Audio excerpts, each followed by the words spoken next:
சிந்திப்போமே. 1610 சிந்தை திருகுவோட்டும். அருணந்தி சிவம் விளக்குகிறார். ஒற்றை கொம்பையும் 2 செவிகளையும் 3 மதத்தையும் 4 வாயையும் 5 கரங்களையும் உடையவன் விநாயக பெருமான்.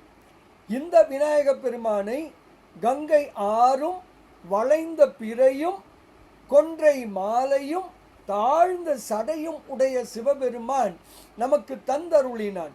இப்படிப்பட்ட யானைமுக கடவுளது விநாயகரது திருவடிகளை உள்ளம் உருகி அன்போடு வணங்கி இரவும் பகலும் ஓயாமல் நினைப்பவர் யாவரோ அவரது நெஞ்சில் குடிகொண்டு மயக்கம் வாராமல் காத்தருளுவான் விநாயக பெருமான்.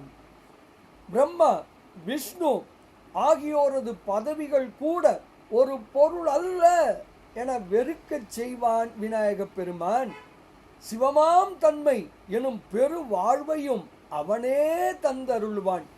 இப்படியாக விநாயகரை வணங்கினால் சிவானந்தம் பெறலாம் என்று விளக்குகிறார்.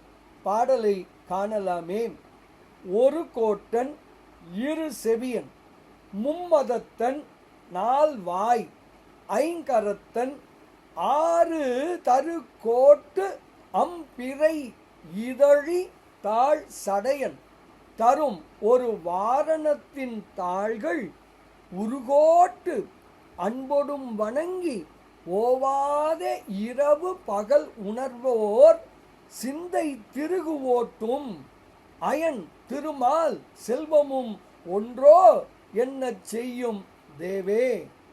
சிவஞான சித்தியாரில் அருணந்தி சிவம், சிவஞான சித்தியார் சுபக்கம், அதிலே அருணந்தி சிவம் இத்துணை அழகாக விநாயக பெருமானை வணங்கச் சொல்லுகிறார். கணபதியை வணங்குவோம், சிந்தை திருகு ஓட்டுவோம், பேரானந்தத்தில் திளைப்போம். இனிய வணக்கம்.